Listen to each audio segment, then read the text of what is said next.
Okay. Sa DSWD Basic, ang kinikater nila si ICL. Ano po? Hindi po yan siya pwedeng ikulong sa BGMP as much as possible. Pero may mga CICL pa din, lalo na dito sa Region 12 na nasa jails po, nasa BGMP jails. Eh wala tayong magagawa pag yan ang sinabi ng judge, ng korte, sa kanyang commitment order, ilagay mo talaga yan sa BGMP, ilagay mo talaga sa BGMP. Pero as much as possible, at hanggat kayang sundin ang RA 9344 at saka RA 10630, kailangan yung bata, the CICL, considered CICL, shall be under the custody of the DSWD. Okay po. Ngayon, ang CICL, basic, alam nyo naman, di ba, mayroon, natapos nyo naman ang ano, di ba? Ang cream ninyo na subject. CICL is a child who is accused of, alleged as, adjudged as having committed a crime punishable by the Philippine law. Tama? CICL ang tawag dyan. Ngayon, ang CICL po, mayroon po tayong tatlo na pwede. Under the present law ha, so yung mga juniors ninyo sa sunod, pag mayroon na yung bagong law, amending RA 9344, law ni Senator Padilla, if magkatotoo po yan lahat, hindi mababago po ang pag-aaralan ng crime. Pero ngayon, presently, meron pa rin tayong RA 9344 kasi. So, okay. Sa RA 9344, mayroon tayong tatlo. 15 years old and below. 15 years old and below.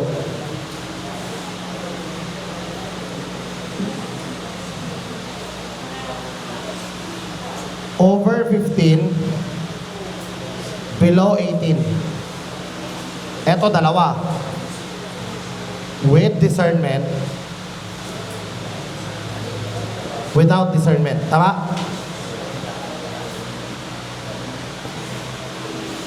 Okay.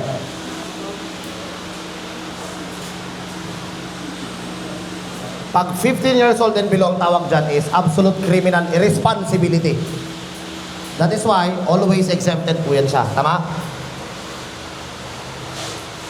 Ang tawag sa age na to, ano? Absolute criminal irresponsibility. Apo.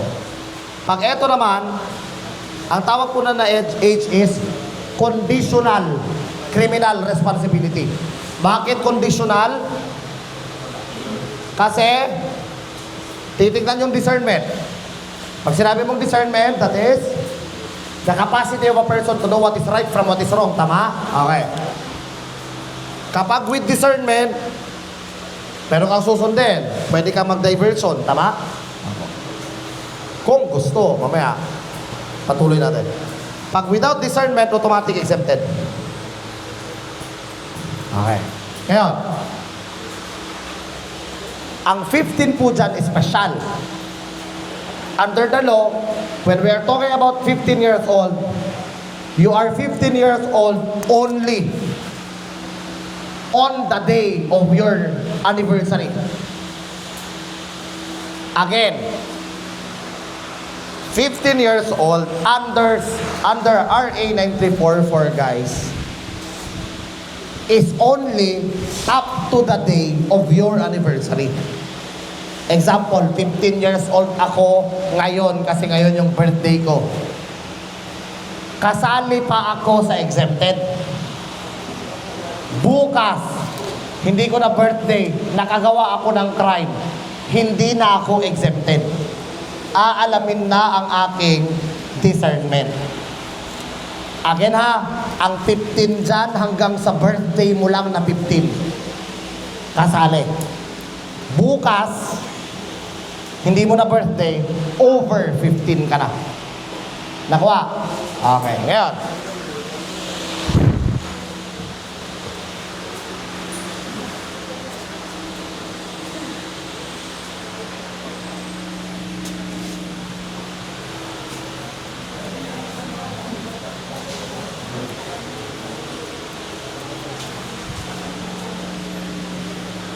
Na CICL. 15 years old and below. Over 15, below 18, without discernment. Over 15, below 18, with discernment.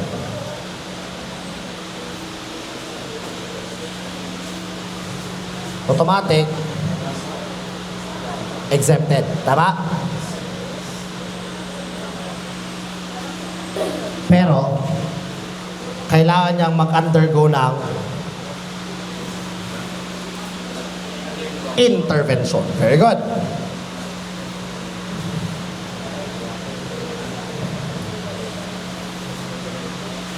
Sa intervention, may dalawa. Hindi ka pwedeng pumili. Si batas ang pipili para sa'yo. Yung isa is community-based.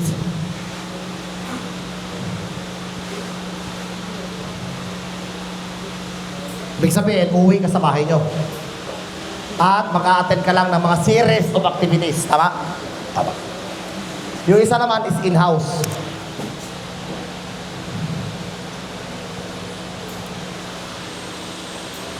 Papasok ka po dyan sa IJISC.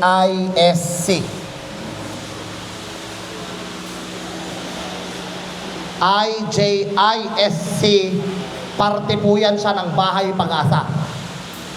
Ano yan siya? Intensive Juvenile Intervention Support Center. O, na-discuss yan ni Sir sa inyo. Correct? Apo. Ngayon, Sir, ano po ang requirement? Requirement talaga. Ano po ang requirement? Guys, ito ang tatandaan nyo. Pag ikaw ay 12 years old and below, dito ka sa community-based. Apo. Pag to over 12 to 15 years old at ikaw ay nakakommit ng serious crime, dito ka sa IJISC. Nakuha natin. Kasali din po dyan ang 15 to 18 without discernment. With discernment. Na dapat serious crime din. So dito, kasali yung 12 years old and below, kasali yung 12 years old to 15, kasali din po yung 15 to 18 years old. Basta not serious crime.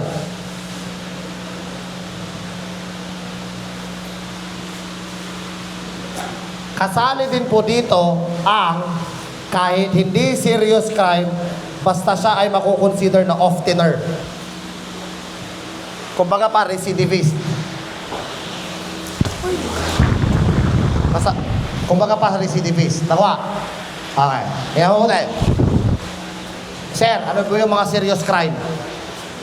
Pakitake note na lang para hindi na natin sulat.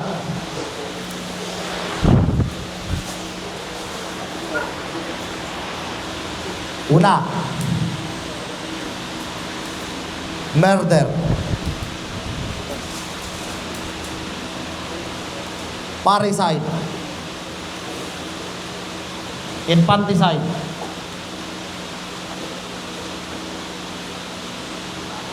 Rape. Robbery with rape or robbery with homicide.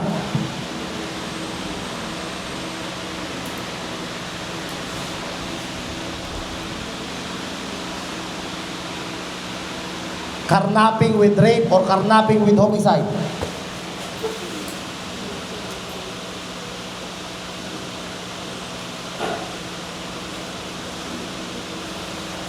Kasid. Anong kasid? Anong kasid? Kidnapping and serious illegal detention. Yan po ang kasid. Kasid. K-A-S-I-D. kidnapping and serious illegal detention under Article 267 of the Revised Penal Code. Kasid. Tawag namin dyan, kasid.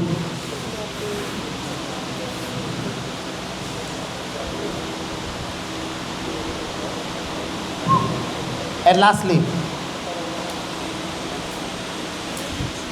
violation of RA 9165. Punishable by 12 years and 1 day and up. Or at least 12 years and 1 day. Pag yan ang mga nakomit niyang crime, ang matatawag mo dyan serious crime. Hindi po yan siya pwede sa community-based. Yan po ay dyan siya sa IJISC. Sa off-thinner naman,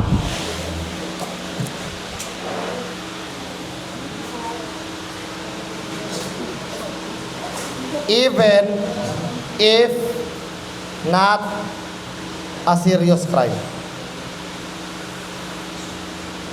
Basta po siya ay off-thinner, dito po siya sa IJISC.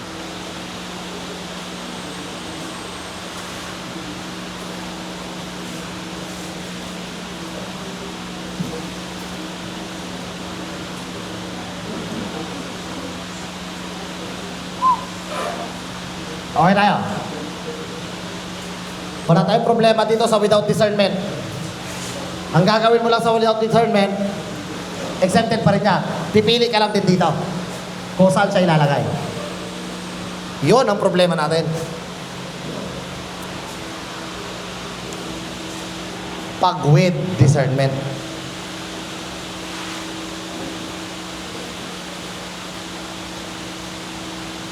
Sige, sulatin nyo muna kay buburahin natin.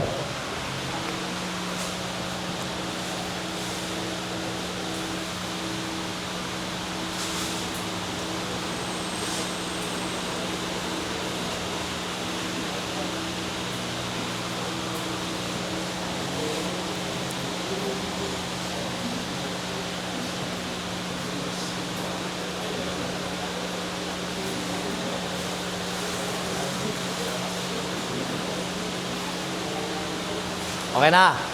Okay.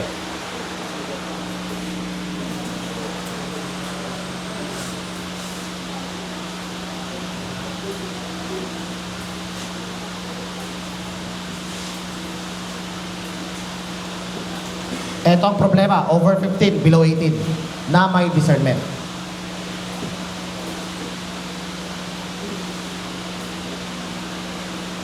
Ano na?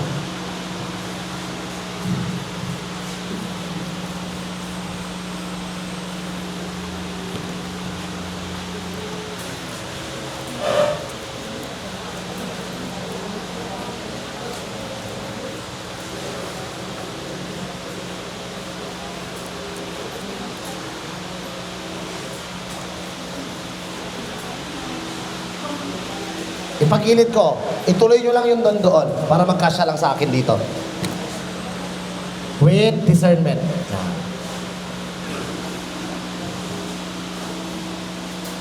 Ang gagawin niya,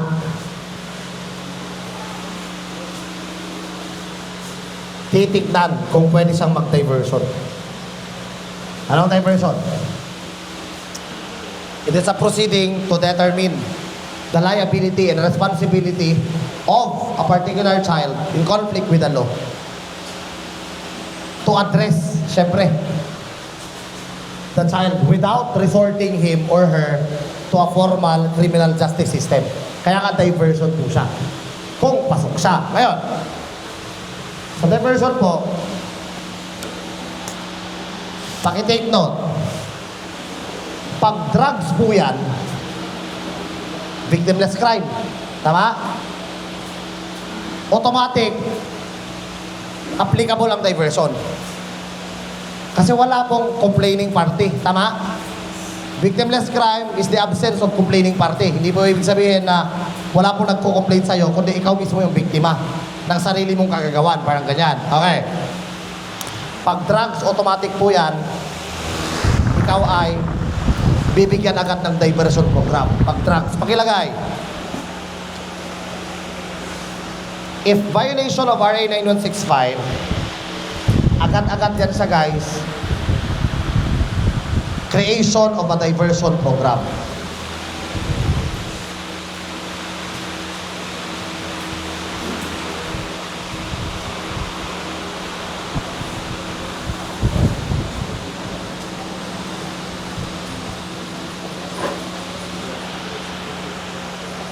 Pag ibang crime po, medyo mahihirapan tayo sa diversion. Kasi dapat, meron pong maximum involvement, di ba? Maximum involvement of the community, the victim, and the offender na si ICL. Kailangan mag-usap-usap po yan siya. Tawa? So, ang kakandak po dyan ay una, mediation. If other crimes, if other crimes. Conciliation or family conferencing.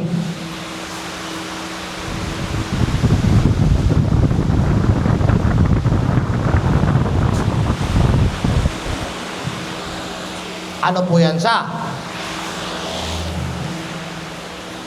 Kakausapin po yung CICL, pati yung nabiktima niya, pati yung pamilya na nabiktima niya, at kakausapin sa ano nung magkakandak ng diversionary proceeding. Pag umamin yung CICL, i-consider po siya for diversion. However, guys, kailangan pumayag yung nabiktima niya. Pag hindi po pumayag yung nabiktima niya, wala po talaga mangyayaring diversion para sa bata.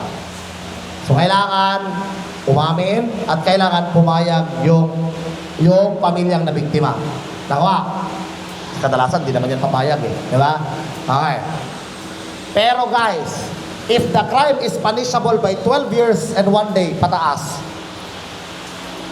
No?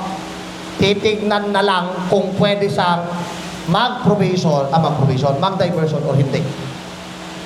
Si court na lang po makaka-determine po yan. Again, if 12 years and 1 day ang punishment ng isang crime, hindi na po kailangan mag-conciliation, mediation, at saka family conferencing. I-determine na lang if pwede ba, applicable ba ang diversion sa kanya or hindi. If 12 years and 1 day at least. Okay tayo? Sige. Hindi mo mabuti. Ang diversion proceeding ay tumatagal ng 45 days.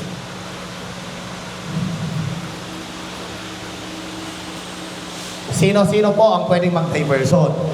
Nary proceeding. Diversionary proceeding. Okay po.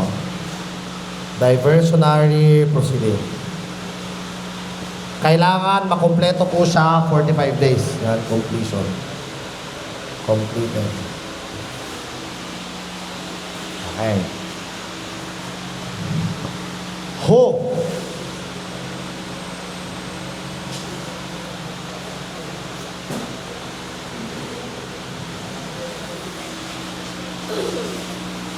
One, two, three, four. Pwedeng si barangay. Pwedeng si PNP sa pamamagitan ng kanyang WCPD. Pwedeng si prosecutor. And lastly, si family court.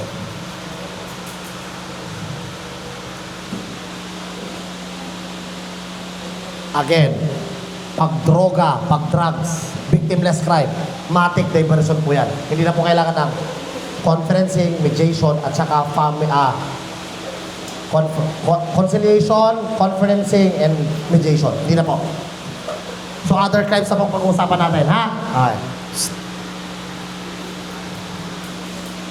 Pwede silang mag-conduct na tatlo kapag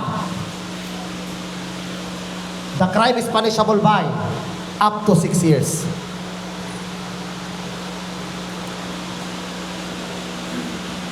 If the crime is punishable by 6 years and 1 day and above, it is only resorted to by the court. Si court lang po ang pwedeng mag-conduct ng diversionary proceeding. Okay tayo? Sir, pipili ka lang po ba? Hindi. Hindi ka pwede pumili. Pag yung CICL nahuli ng barangay, si barangay ang magkakandak ng diversionary proceeding. Pag hindi po kaya ni barangay, kasi kulang siya sa kaalaman, kunyari, let's say for example, medyo mahirap yung na-commit na crime ng bata, hindi niya kaya i-diversion. Kadalasan, mga diversion nila dito, ordinance lang naman. Yan. Ipapasa niya yan kay PNP. Pag hindi niya kaya. Naman niya? Pero pag nahuli ni PNP, guys, hindi niya pwedeng ibalik kay barangay, ha? Si PNP na talaga magkakandak niya.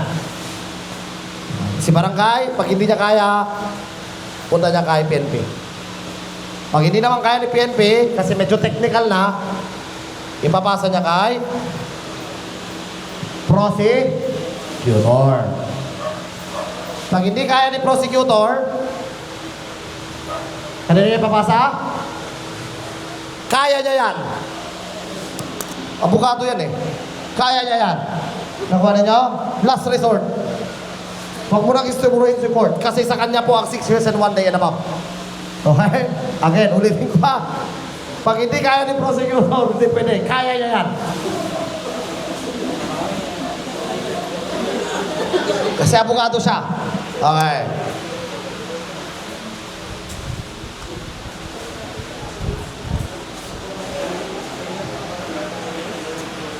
Yan na po. Sir, paano pag nahuli ni PNP? Hindi mo na ipupunta sa barangay. Pag hindi niya kaya, kay prosecutor. Pag si prosecutor, kaya niya yan. Nakuha natin. Okay. Bura tayo. Bura. Sige, pakipicturan or pakisulat.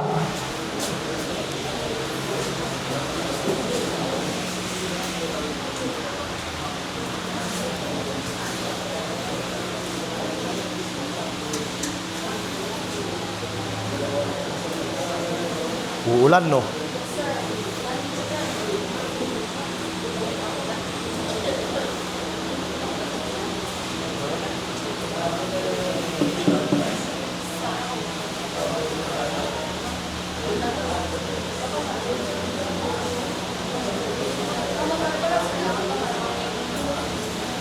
Apat magsasakyan ako eh, pero akala ko kasi hindi uulan. Paulan pa naman. Online ko na lang. Okay na? Okay na?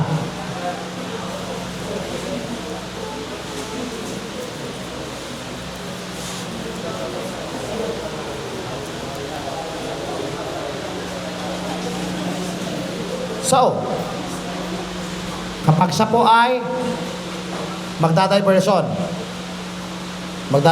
po siya. Kapag qualified, di gagawan po siya ng diversion programs. Nakukunin mo doon sa intervention pa din.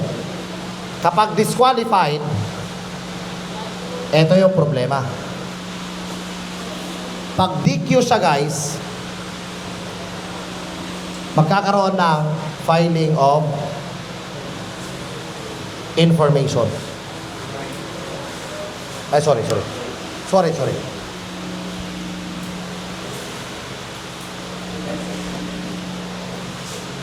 Conduct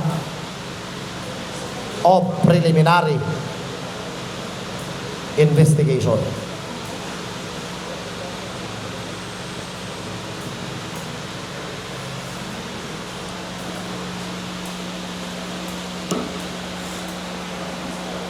Di ba sir, sabi mo kanina umamin. Paano kung umamin yung bata? Ito ang tatandaan nyo. Pag umamin ang bata, hindi po yan pwedeng gamitin sa preliminary investigation. Yes po. Hindi po pwedeng gamitin yun sa preliminary investigation. Ganyan po kaganda pag bata ang concern at naka-violate ng law. Again, all the information provided by the CICL during the conduct of diversionary proceeding shall not be used during preliminary investigation. Nakuha? Okay.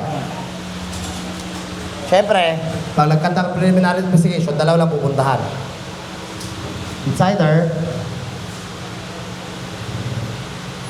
with prima facie, baliktad, sorry. Without prima facie and with prima facie.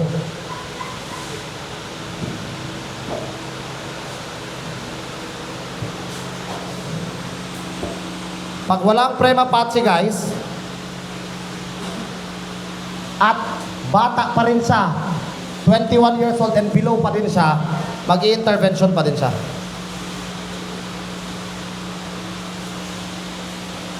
Pag may prima facie, magpa-file ka na ngayon ng filing of information.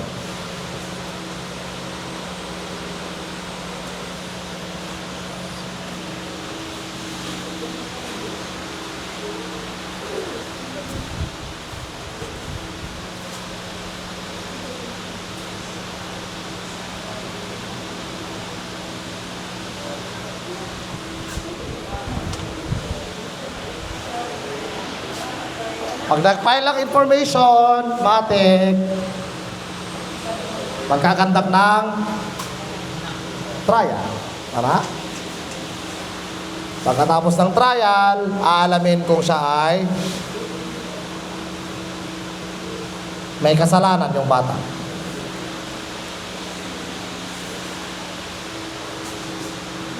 Dalawang pupuntahan. Not guilty at saka guilty.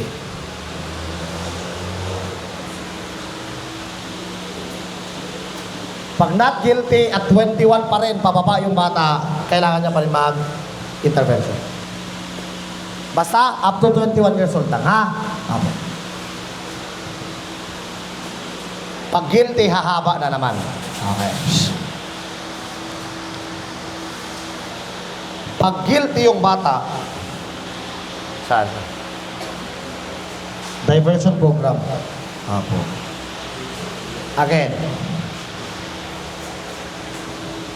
Idugtong nyo na lang. Gawan nyo na naman ng dalawang square.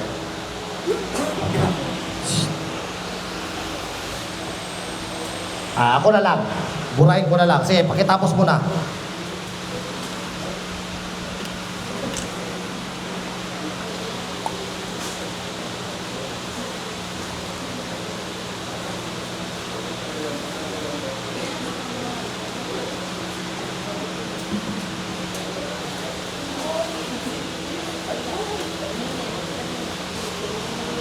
Mamaya lang tanggalin muna natin. Ay sige, yan na lang.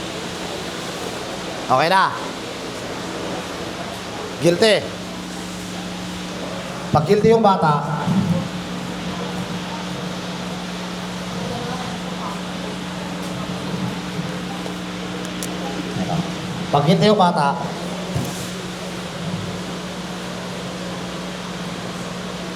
dalawang pupuntahan niya.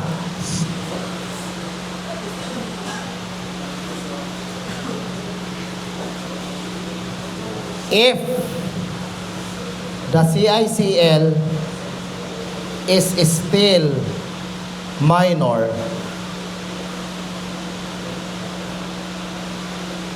if the CICL is not a minor anymore,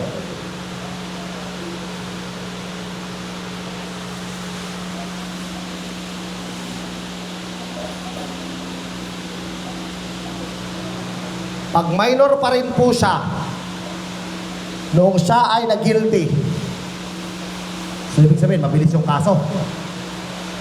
No? Example, 16 years old siya nung na-commit ng crime. Tapos, na-guilty siya, 17 years old. Minor pa rin siya, tama? Okay. Ang mangyayari, automatic suspension of sentence.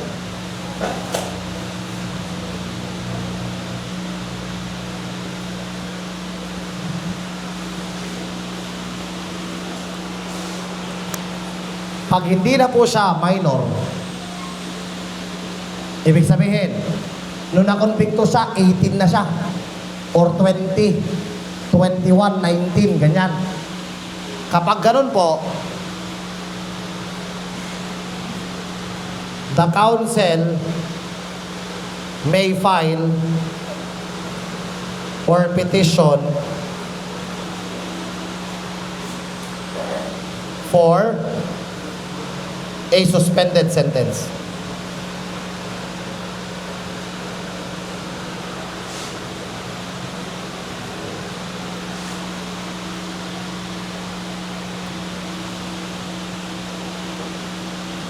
So, dalawa pong pwedeng puntahan niya.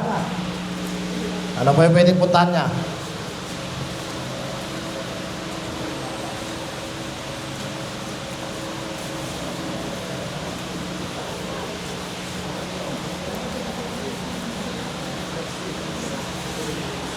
Pwede pong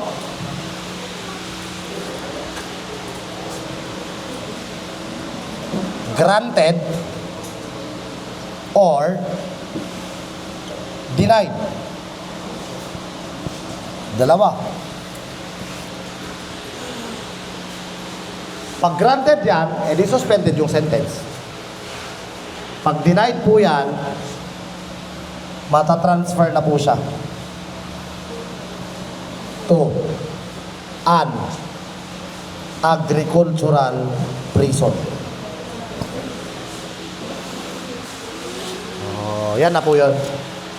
Hindi mo pwedeng ilagay po yan sila sa New Bilibid Prison or CIW for that matter.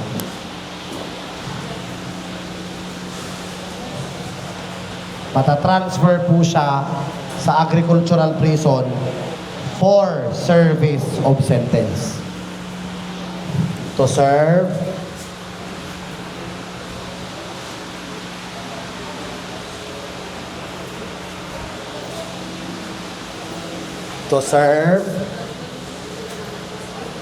sentence.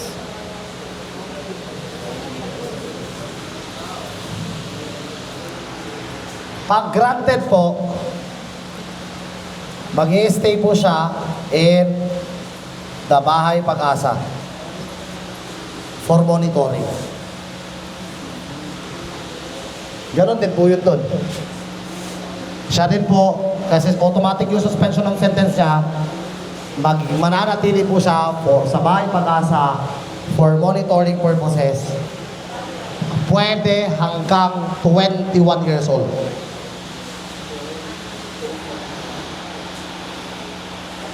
So, sir, hanggang 21 years old lang dapat dito na part, ha?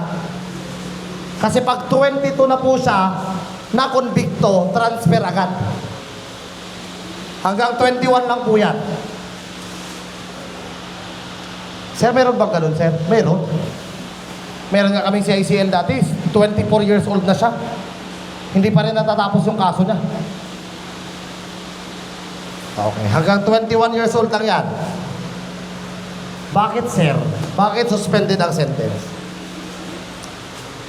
Pupunta siya sa Bahay Pag-asa para i-monitor siya ng kanyang house parent, yung DSWD social worker na magbabantay sa kanya. Tawag sa kanya, house parent. Eh, i-monitor siya. Dalawa ang pwede niyang i-report kay judge.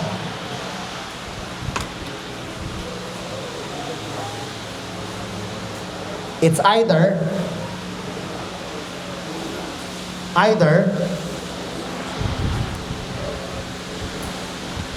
deem nagbago siya or deem hindi siya nagbago. Sa English, deem rehabilitated yung bata or deem not rehabilitated yung bata. Okay. Pag yung bata nagbago, nagsisi talaga, magre-report si social worker kay judge at sasabihin niya, Judge, considered na nagbago yung bata. Pag ganon ang report ng social worker, discharge ang bata. Di ba konbikto na siya? Opo. Discharge ang bata, wala po siyang criminal record. Hindi yan naturo sa inyo? Pagsuroy. Ang bata guys, pag hinihiring yan, lahat ng record sa hearing, binubura yan pagkatapos ng trial. Kaya wala kang masasearch na jurisprudence pagdating sa CICL. Wala. Even the case of Janice, wala po. Hindi po yan makikita sa Supreme Court. Wala. Kasi binubura po yan. Dakua, oy. Ang laki nung kidlat.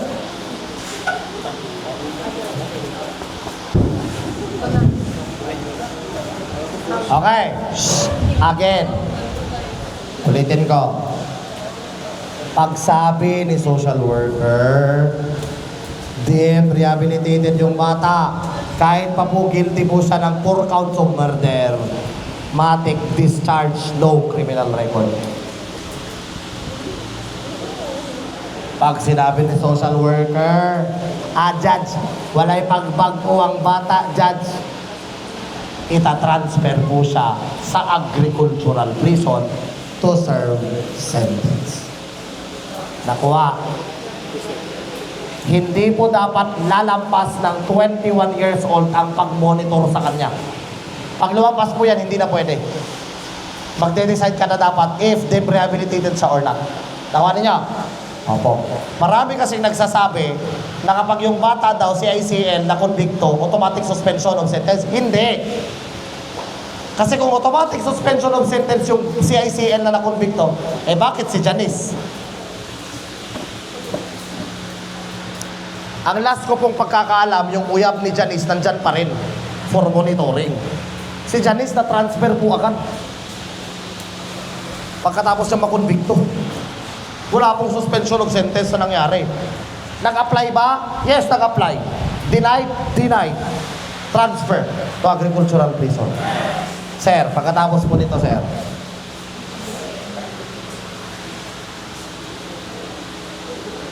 Pag na-serve niya na yung sentence niya,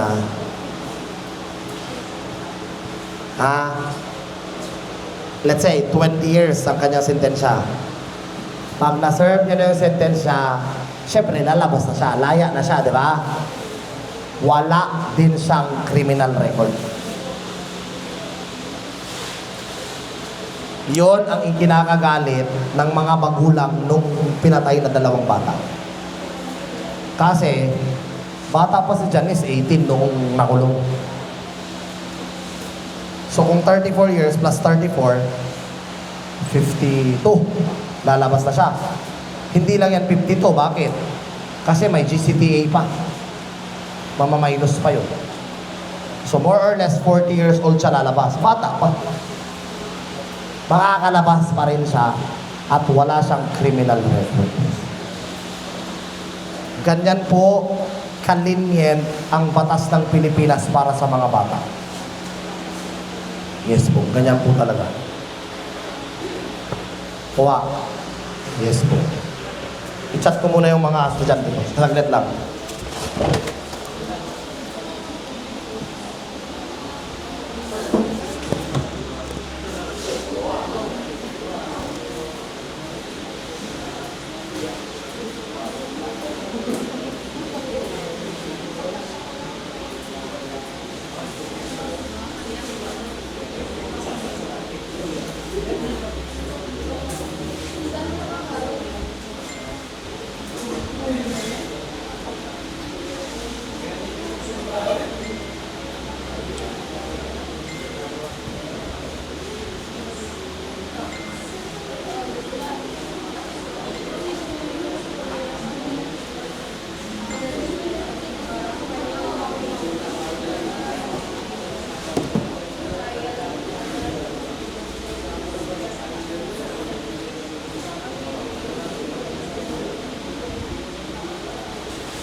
Okay.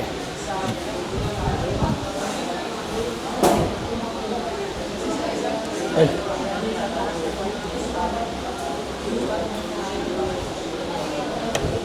Sorry. Okay, yan. Pidea. Pidea po, lock up po siya. No? Hindi po siya jail, lock up lang po ang kanyang hinahawakan din. So usually, tina-turnover po nila yan sa amin, sa BJM. No? Yan na po yung pidea natin, basic lang. Lock up po siya, at katulad lang po siya ni PNP at saka ni NBI. Pero sa NBI, pwedeng lock up, pwedeng jail. Kasi nga depende kung ano yung hinahawakan niya PDL. Basic. Next.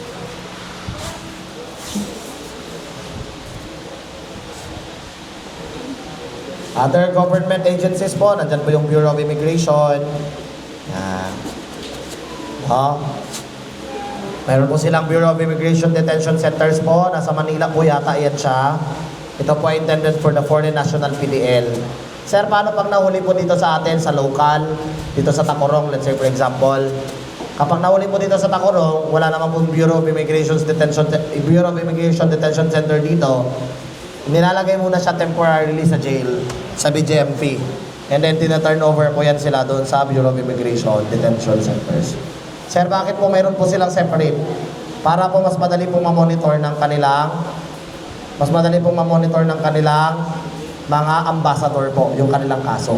Kasi syempre, tao pa rin nila yan eh. Tao pa rin ng kanilang bansa yan siya. Ayan. And then, Congress naman po, yan, naging uso po yan doon sa Quadco. Yung pagpapakulong po nila ng mga nag-a-attend po sa kanilang mga hearings, no? Si Congress po, both Senate and House, meron po silang detention facilities. So, ito po yan sa kanila, those who were cited in contempt by any of the House. Jail po yan sila. Ayan, Congress. Ang AFP naman po, ito na po yung court martial na sinasabi ninyo. No, court martial ka or military courts yan siya, sui generis yan siya. Bakit sui generis siya? Siya lang po yung korte na kaya po, siya lang po yung korte dito sa Pilipinas, yung military court, na kayang pakinggan ang criminal at saka administrative liability ng isang member ng Armed Forces of the Philippines. At ang ginagamit po nila dito, hindi po revised penal code, articles of war. Opo, articles of war ang ginagamit po nila. Kaya nga kakaiba po ang AFP po natin. No? Ayan yan sila. So for both criminal and administrative liabilities, kaya pong pakinggan ng military courts yan. Sir, sa BJP po ba, PNP at saka fire? Kapag may criminal po kami na liability, si Korte po, RTC or MTC ang magde-decide. At ang aming administrative liability, ang magde-decide yan, yung organization po namin. Pero sa Army guys, ang gagamitin po kasi nila dyan is articles of war. So, ibig sabihin, yung administrative na liability mo, pati yung criminal na liability mo, for violation of that article of war, si military court lang po ang makakadinig at makaka-decide ng ganyang kaso. So, kaya tawag sa kanya sui generis. Meaning, unique of its own kind. Yan, sui generis. Yan. Deportation Board naman po, no, under po yan sa Department Bureau of Immigration dati. Ngayon, kasi hindi na po yan sila separate. No? Yan, legally deported foreign nationals naman po. Lock up lang po yan siya. Kasi ipapadeport ka na po talaga.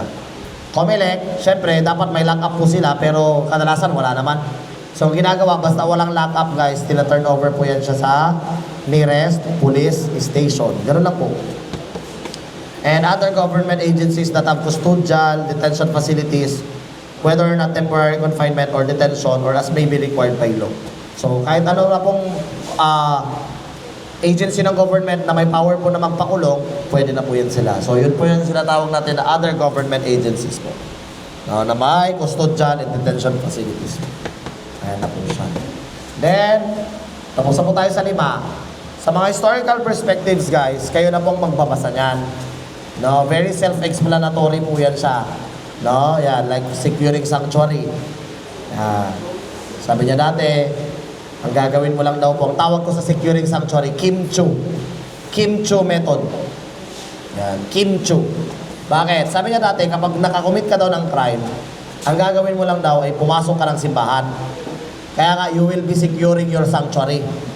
So, a criminal could avoid punishment by claiming refuge in a church. At kailangan magtagal ka doon ng 40 days. So, pag na-comply mo yung 40 days, pwede ka nang lumabas. Yan. So, Kim-Chu method. Pag nag-comply ka, pwede ka nang lumabas. Ayan. So, 40 days ka doon sa loob ng simbahan, hindi ka nila pwedeng hulihin. At pag natapos na po yung 40 days, pwede ka nang lumabas at wala kang kasalanan. That is securing sanctuary. Yan, 17th to 18th century naman po, yan na po yung death penalty natin become prevalent.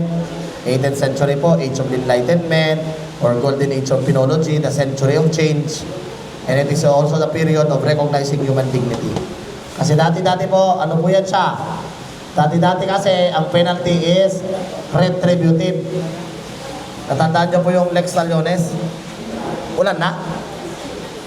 Umulan na? Yung ating, helmet. Pakikuha na lang please, yung akin, nakasabit. Yung aking helmet. Pag umuulan ba dito, nagkakarinigan pa rin kayo? Hindi talaga. Sige, last na lang to. Doon sa, dito lang to. Yan. Thank you. Ayan. Dati po kasi, talagang marahas pong parusa. Pero kung mapapansin nyo po, mas maganda po yung ganung parusa dati. Kasi wala talagang uulit. No? Pag pumatay ka ng tao, papatayin ka rin. Ganon. Kapag nagnakaw ka, puputulan ka ng kamay. Ganon po dati. Pero because of 18th century, the century of change, no, na-recognize na nila yung dignity ng human life. So, from retributive justice system, nag-shift po tayo sa restorative justice system. So, wala na po yun ngayon. From 18th century hanggang sa kasalukuyan, ang pinaka parusa na lang po or punishment or penalty na lang po ng pag-violate ng crime is incarceration or imprisonment. So, i-deprive mo na lang po siya sa kanyang liberty. Yan. So, dati po hindi ganon. And then, yan, mga history, di lumalabas masyado yan. Pero, at least mabasa nyo po, no? Yan. So, the first house of correction is the St. Bridget's Well or the Bride Well. And it is used for locking up and whipping of beggars. Pag sinabi mo pong whipping, pinapalo. So, dati po, mga pulubi, mga nagpapalimos, doon sa London, ay hinuhuli at pinapalo po. Kasali po ang mga prostitutes and night walkers. Yan. Prostitutes and night walkers po. Ayan. And then, nagkaroon po tayo ng gauls. Ayan, gauls po. Yung gauls naman po, also known as the dungeon, no? These are poorly constructed unsanitary damp, drafty or airless, gloomy dungeons, foul-smelling places of detention in the early 18th century. Oo nga, kinulong mo nga yung tao. Grabe naman yung kondisyon ng kulungan niya. No? Itatapon mo daw po siya sa butas, bangag, buslot. Buslot nga hindi makasunod ang hangin, baho. Basta bangag yun, bahog yun. No? Buslot nga baho, dugyutin. No? Kahit nga, hindi ka nga pinatay, pero unti-unti ka namang pinapatay. Kasi nga po, ikaw ba naman, manirahan ka naman sa ang baho-baho. Hindi mo maintindihan kung ano ba yung place na yan. Yeah? At dyan po nag-umpisa ang word na jail. Dyan po nag-umpisa ang word na jail po natin. Ngayon, Yang gulag na yan ang pinauso ng Pilipinas. Gulag. Wow. At least meron din tayong contribution. Gulag. Putang ina, nag-contribute na lang, ganyan pa. Tingnan mo gulag is a term of Igorot tribes. At ito po yung sa literal na meaning niya, basurahan. So dyan po tinatapon ang mga refugees, yung mga tao. Meaning to say, it is a garbage heap. No? Found in mountain crevice or creek. Yan. Tinatapon po dati yung mga taong nakasurvive. Yan. Grabe no? Itapon mo lang. Nagpauso ka na lang ng pangalan. Ganyan pa. Yang gulag na yan, ginamit po yan ng dalawang presohan. The Gulag Prison of Alexander Solzhenitsyn at ni Joseph Stalin. Yan po ang Gulag of Germany at Gulag of Russia. Yan. Yan na po.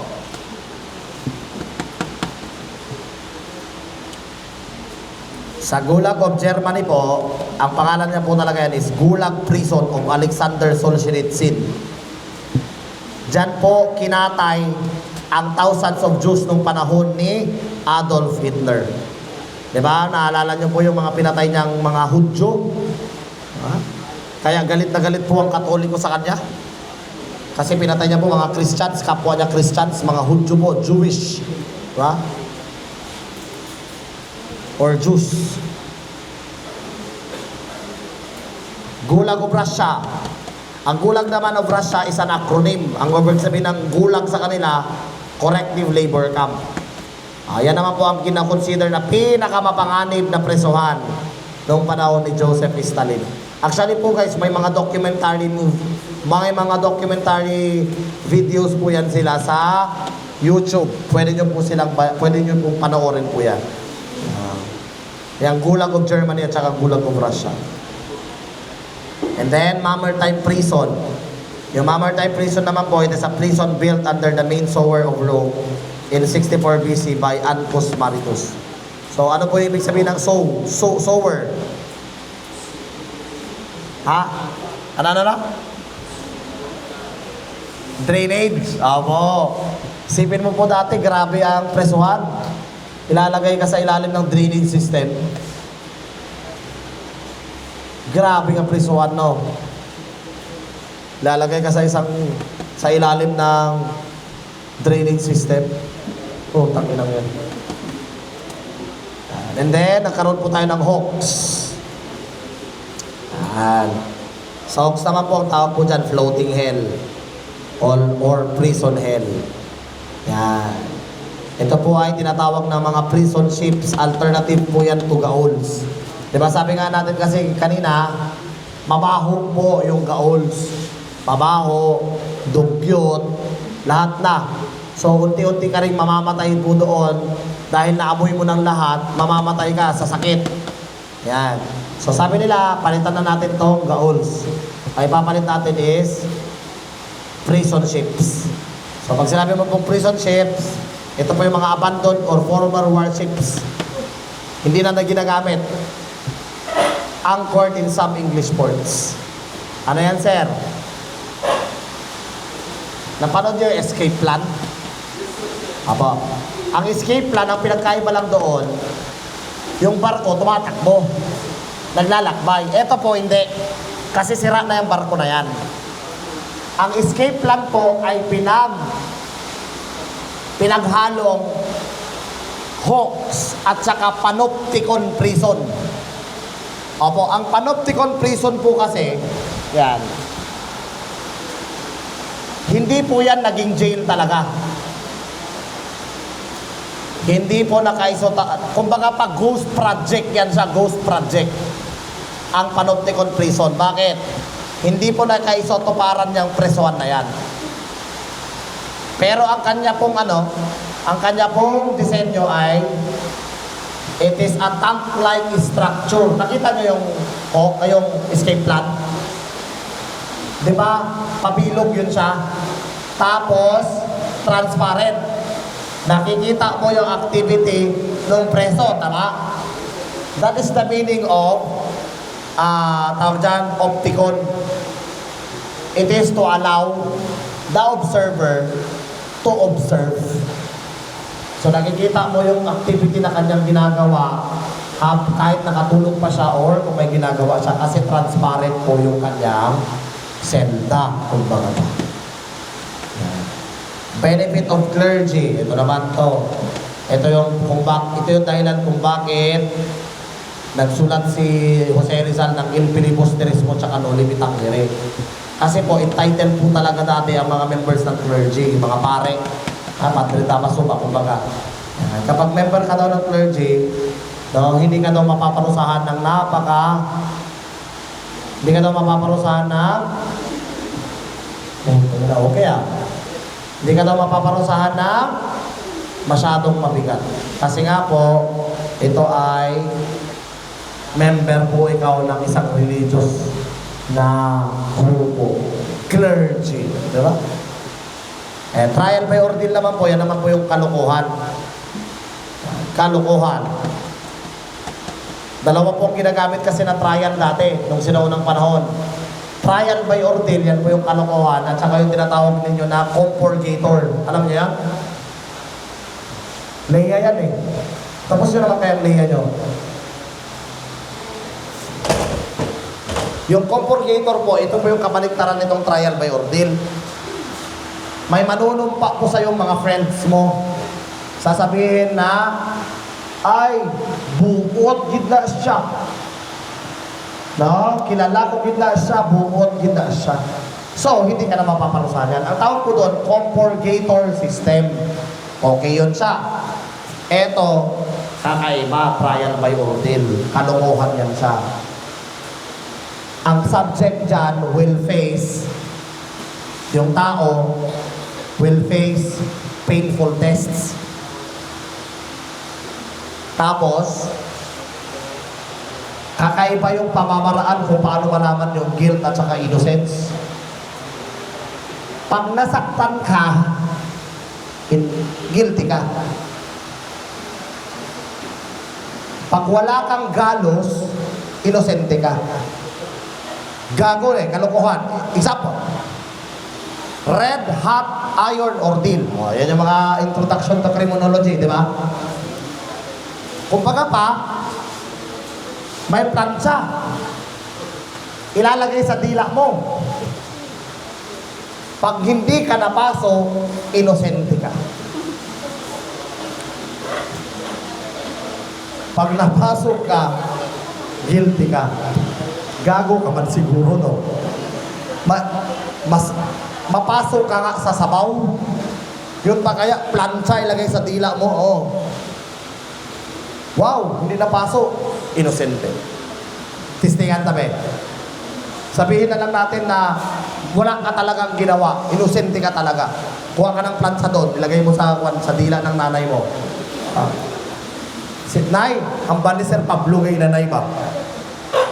Dali lang daw mabalaan kung guilty ka, kang inosente ka. Nay, may sala ka kay tatay? Hindi naman niya. Wala. Tistingan tabi.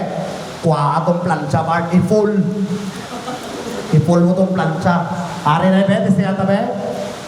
Wow! Layas ka dun. Maglayas ka na. Imposible yan. No? Another example, trial by fire. Example, 100 meters na fire. Barefoot. Wala ka daw sapatos at saka tsinelas. Tapos mag-agi ka daw dito. Dahan-dahan. Pag hindi ka daw napasok, wow, inosente. Pag napasok ka, guilty. Trial by combat. Ipapalaban ka. Paano kung ikaw nagkaroon ng kasalanan?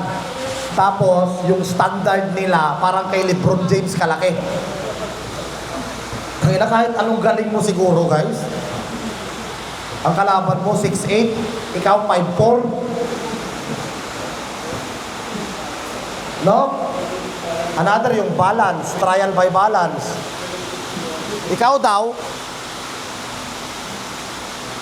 Pag nagkaroon ka ng kasalanan, ilalagay ka daw sa timbangan. Uupo ka daw dyan. Tapos meron din silang standard. Paano kung yung standard 100 kilo? Kung inosente ka daw, papantay lang daw siya.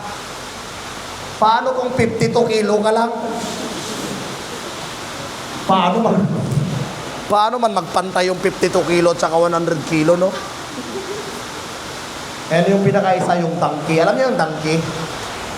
Gamay nga kabayo. Oo, butang sa isa ka tent. Kaya ang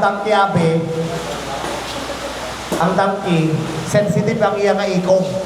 Sa tinuod lang. Sensitive ginang iya nga ikog. Kung kaptan mo ginang iya nga ikog, magtsabaw ginang donkey gid. Tembal niya, lakad ka daw sa isa ka tent, tulda. Sulod ka daw dito, kag kaptan mo to, ikog sang donkey. Kung wala daw nagtsabaw ang donkey, nga imposible nga hindi gid siya magtsabaw, no? Inosente ka daw. Diyan, bubalaw. Ano pa ganito sa rice chewing? Itong rice chewing naman, daw pulburon ba kumbaga. Butangan daw ang baba mo sang pulburon. Damo ang pulburon Man, pag iluwa daw nimo ang pulburon, basa tanan. Inosente ka, gago ka man siguro, no? Diba? Kaya sabi niya, kapag ka daw ikaw ay inosente, magpuproduce daw yung salivary gland mo ng laway. God. Saan yung nilagay ko dyan? Yan, unscat. Yan. Ibig sabihin, walang kagalos-galos.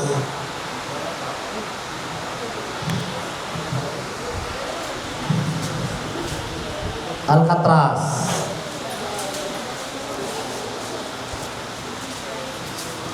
AKA The Rock. Hindi po lumalabas yung Anglin Brothers, pero merong exam na lumabas yan. Sino daw po yung dalawang Anglin Brothers? Si Clarence Anglin at saka si John Anglin. Yan po yan sila. Actually, 4 po yan sila. Kung gusto nyong panoorin ang Alcatraz history, 4 yan sila. Yung isa, yung robber, siya po yung talagang naghanap ng pipeline para makalabas sila. Pero, nung nasa labas na sila, nakita na nila yung labas, natakot siya, bumalik siya. Kaya 3 na lang sila natira. Si Frank Morris at saka si Anglin Brothers. Pero actually guys, hindi nila alam kung nasan na yung mga yan. Kaya nga, kinonsider na escape siya. Kasi hindi natin masasabi na successful yung escape nila o hindi. Pero hindi na kasi matagpuan yung katawan. Kasi sa lahat ng attempts ng escape sa Alcatraz, ito lang talaga yung hindi nila nahanap yung katawan. May mga nagsabi na nakatawid daw talaga sila. Nasa California kasi ito eh. Nasa California yan siya, San Francisco, California. Malapit dun sa San Francisco. Kung napanood nyo po yung San Andreas, nandun po yun, nakikita po doon yung Alcatraz. Ito pong Alcatraz kasi, bato yan siya. Isa siyang island na bato. Ayan. So, bakit po siya pinatigil? Dati po siyang military prison, ginawang federal prison. Diyan nilalagay ang mga super maximum prisoners. Bakit po siya pina-close after 29 years of operation? Dahil napakamahal i-operate. Pero sabi ni Trump daw yata, ibabalik niya daw yata to. Ewan ko lang kung paano po niya ibabalik niya Alcatraz prison na yan. Ganito po yung tsura niya yan eh.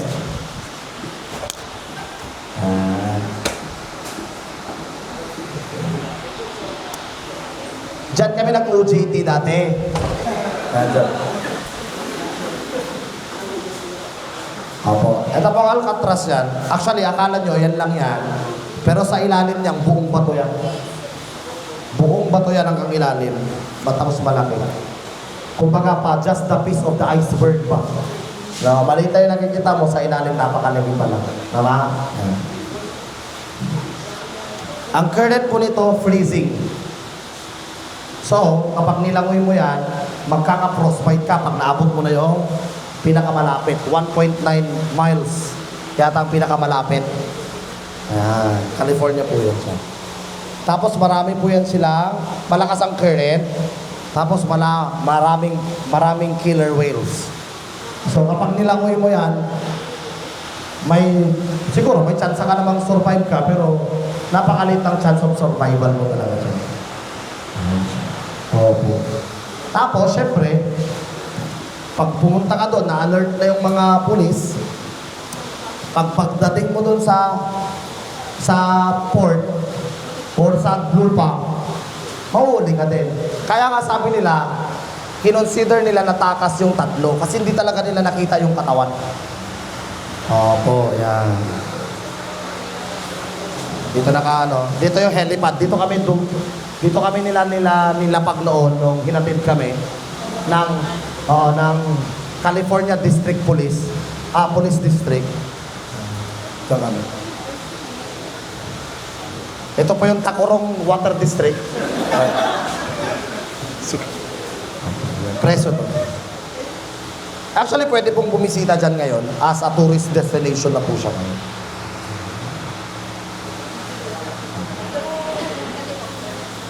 Pwede na, malalaking barge. Pwede na. Ganun po na.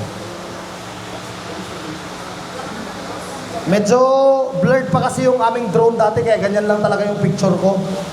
Nandito ako yan, oh. Hindi makita, no? Hindi makita, di ba? Hawak ko yung drone dyan.